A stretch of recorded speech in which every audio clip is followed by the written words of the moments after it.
Hi guys, welcome back to my YouTube channel. It's your girl Khalalitang and I'm back with another video.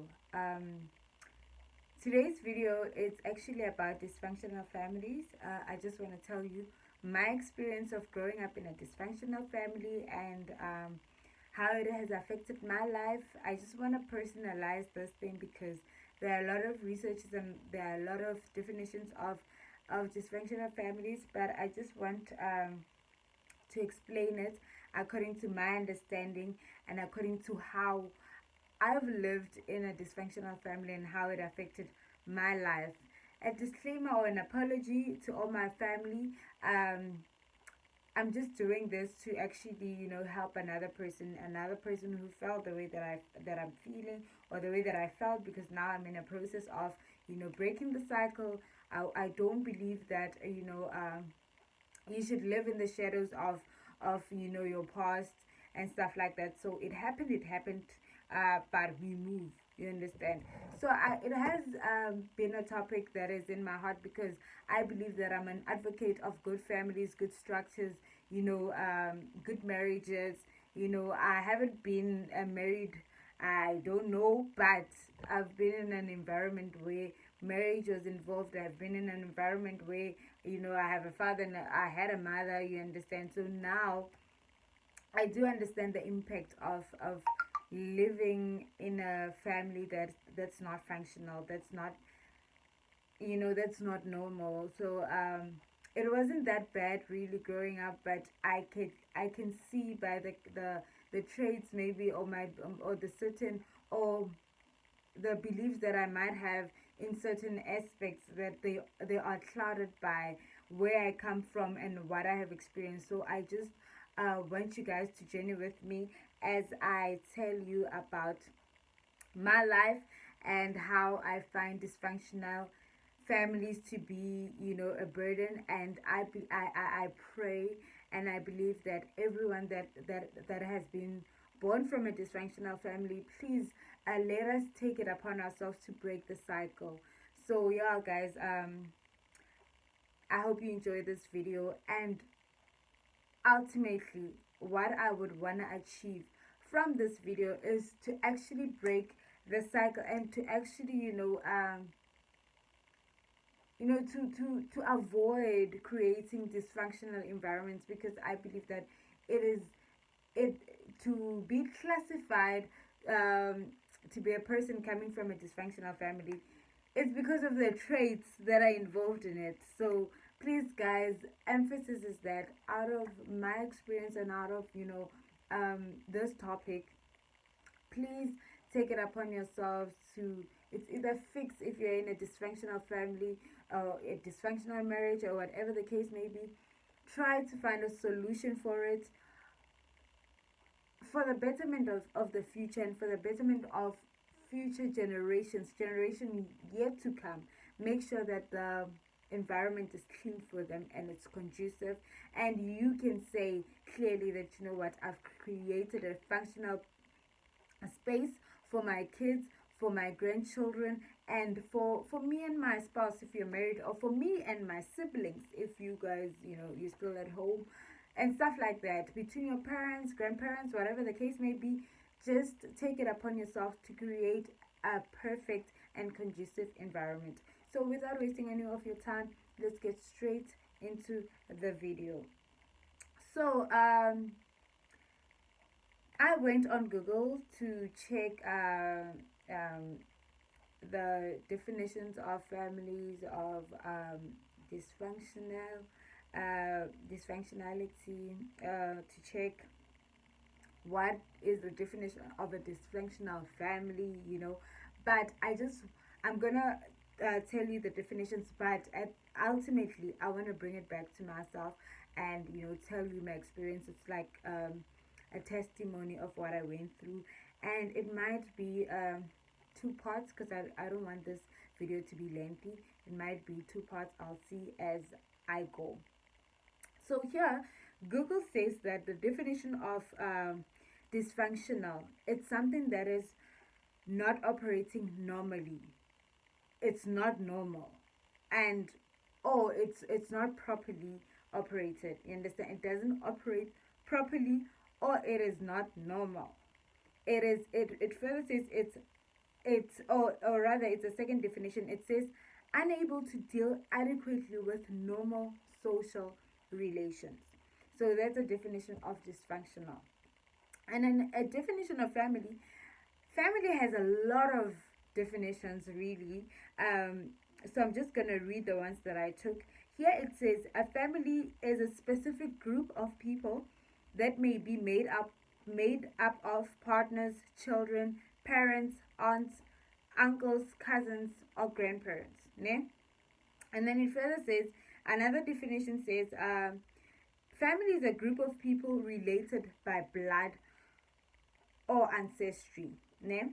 So I want to come here because it then puts a full stop, and then it further says to others, you know, it doesn't family doesn't have anything to do with blood. It has anything, or it has everything to do with love, compassion, and support. So there are other people that believe that family is only blood relation. We don't need to be nice to each other. You know, we can be as mean as possible. It doesn't really matter. You understand? And then some believe that when I say this person is my family, we don't need to be blood related. We don't need to have any ancestral what. No, we don't. Yeah, we don't have any blood connection. All that we have is love, compassion, and support. If you're a person and I know you and you're loving me and you're supporting me, and you know, Bona, we are togetherness, then some people believe that that is a definition of a family. However, for me, a definition of a family is a combination of the two, because now I'm speaking on dysfunctional families. I know that there are friends, and I do have friends that for me I do consider them as family, because they've been supporting me, because they've been loving me, and they vouch for me. But for the purpose of this topic, we are speaking specifically on dysfunctional families. So my definition of a family is the combination of two. We are blood related, and also we have love, compassion, and support. You know, the definition of a family, right? Not a dysfunctional family, a family.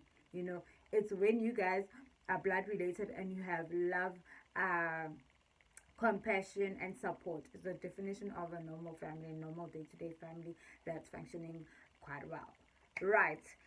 So dysfunctional family here is defined as it is a family in which conflict, misbehavior, and often child neglect or abuse on the part of individual parents occur continuously and regularly, leading other members to accommodate such action. Ne?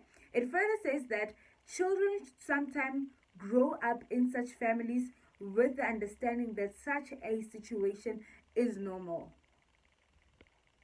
Right? So now let's come back to my experiences. Alright, so I'm 25 years of age, ne? And I grew up normally. You understand? I was born in an environment which I can say that it's conducive, and I thank my parents for that. You understand? I was born in a private hospital. You understand? Everything was fine, and I lived in my neighborhood. It's quite okay. You know, it's not bad. So my dad is a policeman, like, you know. Who rides, guys? Who rides? My mother was just fine. You understand? My mother, you know, was doing well. My mother was a hustler in life. You understand? So yeah, big ups. So I grew up valley with my mother and my father having married, white wedding. Guys, they were married in church.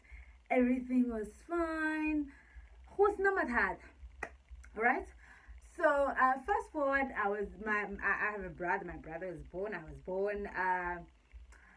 My little sister was born 10 years later than me. So we'll touch on my little sister later on. So fine. I remember. God, I just want to give you my background story so that you guys can understand and why this topic is really, close to my heart, because I'm so tired, you understand? Um, so fine, during my but disclaimer, guys, before we move any further, I'm really grateful of life. Don't get me wrong. I'm really grateful of life, and I'm really grateful with the experiences that I've got. Everything happens according to God, and Amen. I'm not, complaining. What happened. We move. I'm just telling you my story, and I hope it heals other people. Right? So fine. I was in grade one. Okay, like I said, I stayed in a fine community. So when you grow up with your peers, you know that I know as on your father, is doing well. What you call it, that thing, the schools that you go to, they're also levelly, So we went to, schools in town, and everything was fine. Our teachers were white people. I was in grade one. So fine. Now I was young, so I thought, no, my family is doing well. My parents are married. Everything is pashash. We don't have an issue. So fine. Fast forward, grade one to grade three. I was schooling in town. Everything was fine. I was speaking English. My teacher was like, Anyway, grade three came, and then that's when it's only now when I'm reflecting and everything is making sense. Grade three came, and then my mother went to my school, and then issues were there. It was that thing, now we can't pay school fees anymore due to whatever reasons that they might have had. Fine. So next year we won't be going back to the school in town. So we have to come back to auctions. We are young, don't care. You don't see anything wrong with it, because Jonga, it's life. We move, we are young, we don't know, we're kids, actually, we're children. Anything is fine as long as I go to school. You're not even sure what you're doing at school. Fine. After that, jiggy, we move. But this time around, it's only me, my brother, and my mother. You understand? We move to Sushanguve, to the place. You understand? But it's not the nice part of Sushanguve. It's like, we're moving because rough. You understand? We're moving because too bad. My parents were fighting. They have their reasons. I love both of my parents really, but it wasn't really nice growing up, because we did a lot of moving because they were fighting and stuff like that. I can't really go into details because Azita was back. But anyway, they were fighting, man. Kuri, up and downs that were going on, right? So fine. We went to Soshanguve. We schooled there. We attended school there.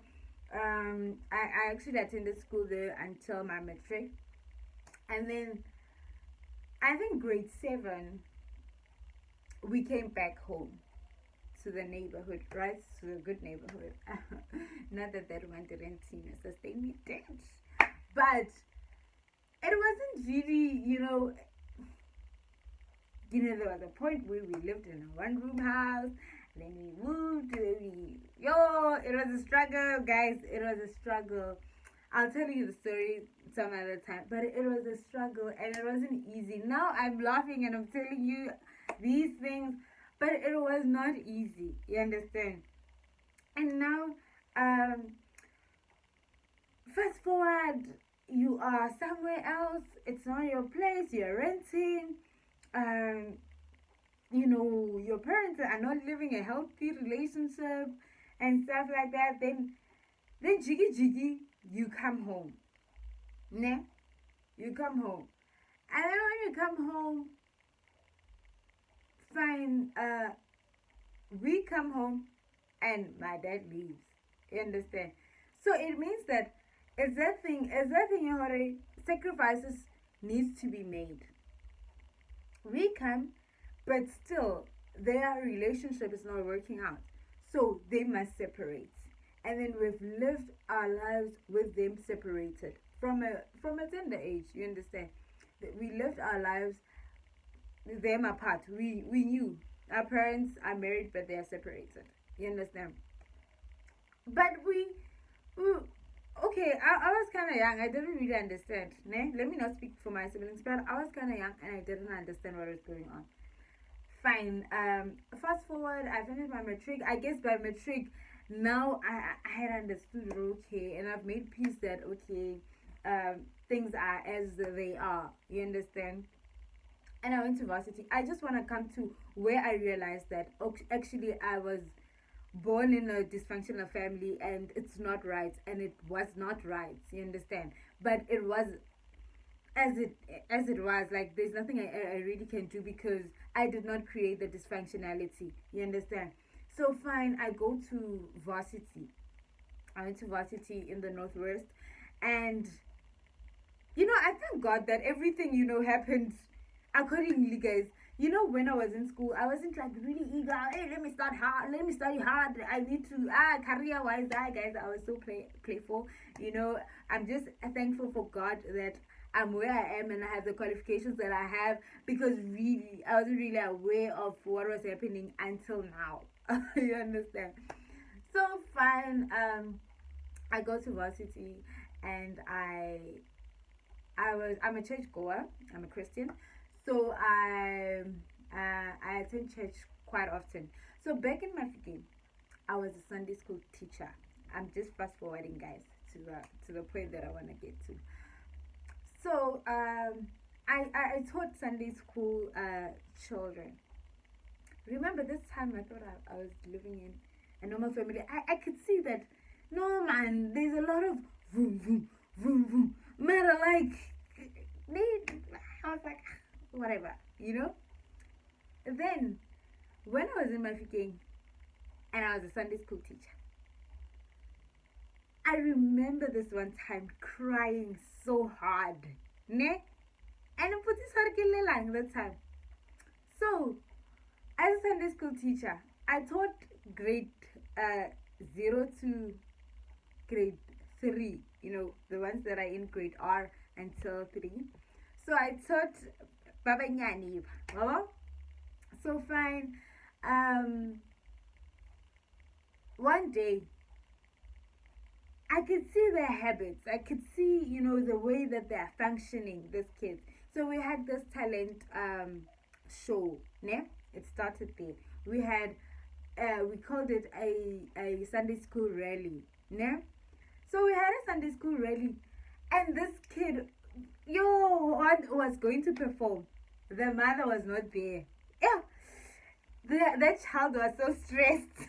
She was so stressed to say, where is my mother? You understand? I need my mother here. You understand? I cannot function without my mother. And I was so stunned. The child was, I think, in grade 2 or something. But the child was like, no, my mother has to see me perform, And I was so curious. I'm like, guys, now we lived our lives where even when we went to when our schools had parents meeting, we didn't even tell our parents to come. It was the thing. I mean, like, what? Let me just perform and move on. We did stuff. Our parents were not there. They were not involved. Yeah, we were not there. You understand? Fine. So I became curious as to why this child was so curious, was so concerned that my mother's not going to see me perform. I can't survive. Fine, but I let it slide. Well, then we had a Sunday school trip. We went somewhere for the week, for the day, I think. No, we slept there for a night. It was a one night camp. We went there. Fine. When we came back, remember, guys, I also have been to camps all my life. I mean, it's nothing major. And for some of you guys, it might be like, it might not be a major thing, but to me, it was at the time. So, and remember, I'm in varsity, and I was in varsity not too long ago. So, that time I'm in varsity. So, we come back from the school trip, and hey, parents are waiting for their kids. I'm like, they're waiting for their children. They hug them, they kiss them, they like, you know, they're showing that compassion, that love. Even the ones that didn't have cars, they made sure that hey, they make sure that they hire cars just to come and fetch their kids, you know. So I was so stunned. I was like, what? You know, this thing doesn't happen, you know, because I remember during my school years, when I went to camp, I made sure that I told my friend, hey, I need to sleep at your place because hey, get like a hiking. You know, I don't have transport to go home at night when we come back. So I'd always hustle, you know, for a place to sleep and stuff like that. So I'm like, what's happening? Then I got to my room. I remember I was with my friends. I don't know if they can recall, you know. I was with my friends and I was telling them about the trip and how exciting it was. And that's where it hit me. Yo guys, I cried. I cried like somebody hit me I cried. I know I'm very fragile, but I cried. That's when I realized that dysfunctionality is not good. Guys, I cried so hard on the day. I was like, wow. So there are families that are actually dysfunctional. You know, I, man, it wasn't right. I was like, oh my goodness. So I was robbed, or even if it wasn't intentional, but I just felt like I was robbed from that love. You know, feeling the love of parents, the we are there for you, we will support you, you know. And not that they didn't want to do it, but they were, I believe that they were more focused on them and their issues, and they somehow neglected us, you know. And not neglecting us intentionally, but they neglected us because they had a lot on their plates, and all that they focused on was, I need to, you know, I need to provide for these kids, you know. And providing for us meant going to work, putting food on the table. That's it, you know. But other things, and making sure that we went to school. What happened in school? It doesn't matter. Whether we read, what we knew was that we must pass. Especially my brother and I, we knew that should you fail, should you fail, it's gonna go down. You understand? So we were not really passionate, or we were not like cracks, you know, you're good students, excellent students, no. But we knew that at the end of the year we must pass, otherwise. So that hit me, and ever since, my life changed. My life, like, I saw life in a different way, to say, dysfunctionality is not good, guys. It's not, it shouldn't be promoted. Let us not promote dysfunctional families. I remember I had a friend in varsity, and we are still good friends now. You know, I could see how bo auntie ba hae, bo mamaholo a hae, even now I'm even close with bo auntie ba hae, bo mamaholo a hae. We are at peace, we are at home, you understand? And that's when, you know, I grew up, like, I always tell people the story that in varsity I didn't have a laptop for like 3 years because I was using my friend's laptop. And the way I was using it, I didn't feel like it's not mine. You know, sometimes I felt like it's more mine than hers. That's how close we were. And her behavior really showed me that it's because she comes from a good background, a good family, and it's not perfect. but it was conducive, it was quite normal, and it was functioning.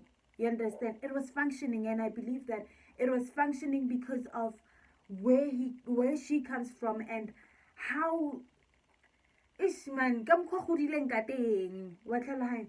So I know I'm all over the place now, but I'll probably make another, a video on like coming it down, and how to beat at the cycle. So now is I've told you guys about growing up in a dysfunctional family, and and how I realized it.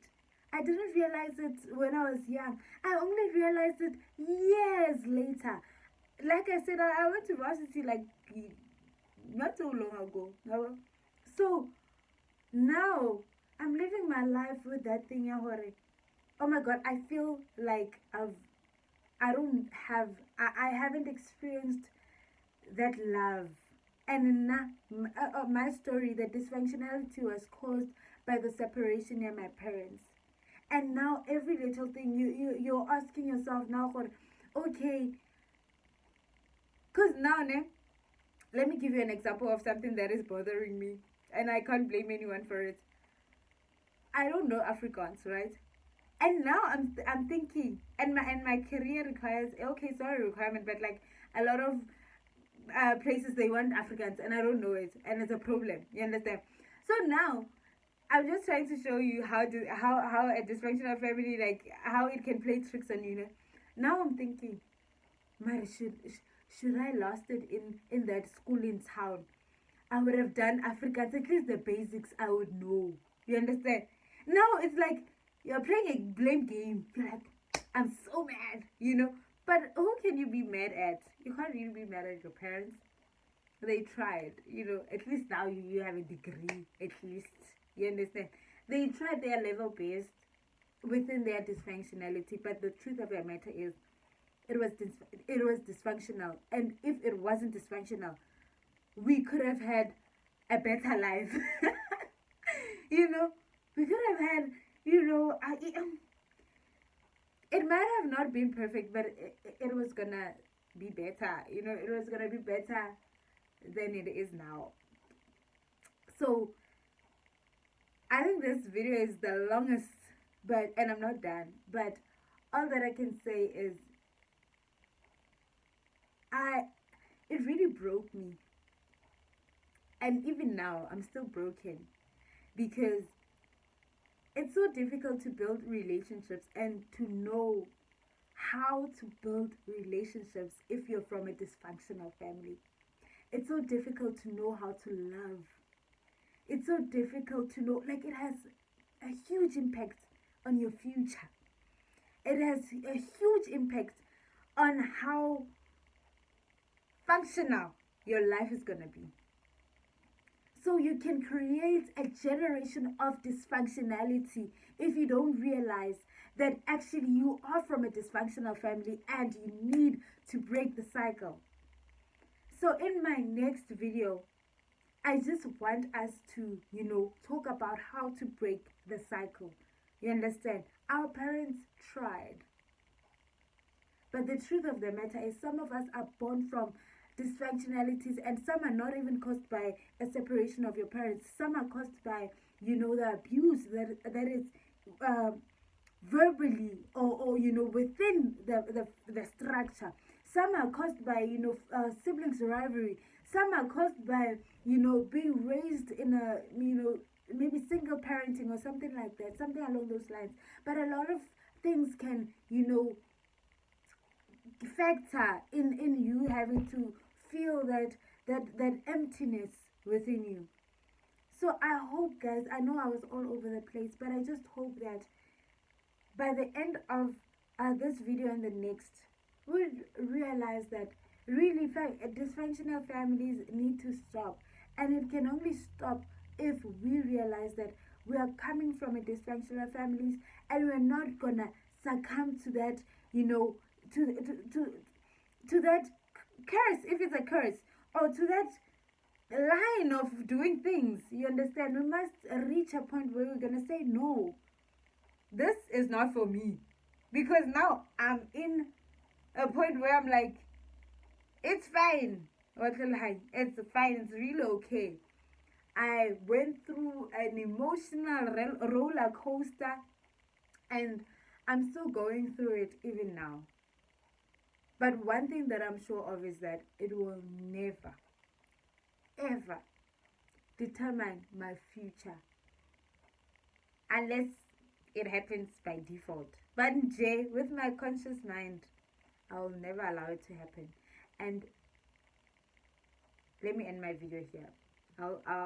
It's already long. We'll talk more in my next video. But thank you guys for listening to me talk a lot. And yeah, I hope you do subscribe, you like, and yeah, man. We which I don't want to go into details, guys. I know I was all over the place, but I didn't want to go into details because this topic is really sensitive, and I didn't want to end up crying. But really, the bits and pieces that I tried to, connect in this video, I hope it really touches you, and I hope it really, makes you realize that it's not good to grow in a dysfunctional family. So guys, I love you so much, and please like, subscribe, and share my videos. Till the next video, much love. Bye.